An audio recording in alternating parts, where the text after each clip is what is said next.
Chairman জনাব তারেক রহমান প্রতিদিনের তিনি যে বক্তৃতা করছেন সেই বক্তব্যের মধ্যে যে করণীয়গুলো তিনি বলছেন, অর্থাৎ জনগণ যদি বিএনপিকে ক্ষমতায় বসায়, জোটকে ক্ষমতায় বসায়, তাহলে কি করবে? বিএনপির সিনিয়র যুগ্ম মহাসচিব অ্যাডভোকেট রুহুল কবির রিজভী বলেছেন, বিএনপির ভারপ্রাপ্ত চেয়ারম্যান তারেক রহমানের মধ্যে কোনো হিংসা নেই। তিনি চান সবাইকে সঙ্গে নিয়ে বাংলাদেশ গড়ে তোলা হোক। শনিবার রাজধানীর পল্টনে জিয়া মঞ্চের ৩২তম প্রতিষ্ঠা বার্ষিকী উপলক্ষে আয়োজিত আলোচনা সভায় তিনি একথা বলেন। তার মা এবং তার উপরে ১৫-১৬ বছর এমন নিপীড়ন নির্যাতন হয়েছে অন্য কারো, আমরা যারা রাজনীতির সাথে জড়িত তাদের কারোর উপর এতখানি হয়নি। এ সময় তিনি অভিযোগ করে বলেন, বেগম খালেদা জিয়াকে মানসিক ও শারীরিকভাবে দুর্বল করে দিতে অতীতে সরকার নানা অত্যাচার চালিয়েছে, এমনকি তাকে কারাগারে পয়জনিং করা হয়েছে। জনগণের আশীর্বাদ ধন্য একজন রাজনীতিবিদ, জনগণের শুভেচ্ছা তার প্রতি রয়েছে, সমাদৃত একজন নেত্রী, তারপরেও তাকে বছরের পর বছর কারাগারে থাকতে হয়েছে। তার চিকিৎসা দেওয়া হয়নি, তাকে কোনো ওষুধ দেওয়া হয়নি।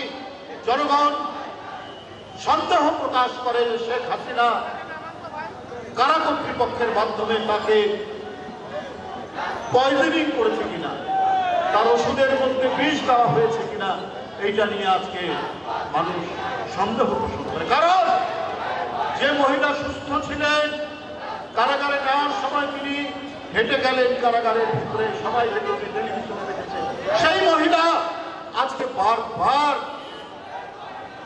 অসুস্থ হয়ে পড়ছে। রিজভী আরও বলেন, শেখ হাসিনা ভারতের সহযোগিতায় দেশের মধ্যে নাশকতা করছে কিনা এটা নিয়ে সন্দেহ তৈরি হচ্ছে, তবে শেখ হাসিনার নির্দেশেই দেশে এত নাশকতা হচ্ছে। এখন নানাভাবে নানা কায়দায় তিনি দেশের ভিতরে অন্তর্ঘাত করার চেষ্টা করছেন, পার্শ্ববর্তী দেশের সহযোগিতায় কিনা এটা মানুষ সন্দেহ করছে। সরাসরি তিনি হত্যার কথা বলছেন, দেশে সংঘাত তৈরি করার চেষ্টা করছেন। মিরপুরে রাসায়নিক গুদাম পড়ে যায়, ১৬ জন মানুষ মারা যায়, এর ২ দিন পর এয়ারপোর্ট পুড়ে যায়, তার ২ দিন পর লঞ্চ পুড়ে যায়, তার কয়েকদিন আগে আবার চট্টগ্রাম কয়েকটি স্থাপনা পুড়ে যায়। এই যে পোড়া, এই যে অগ্নি প্রজ্বলন, এই যে অগ্নি সংযোগ একটার পর একটা ঘটে যাচ্ছে বাংলাদেশে, এটা কারা? এটা জনগণ জানে, উপলব্ধি করছে।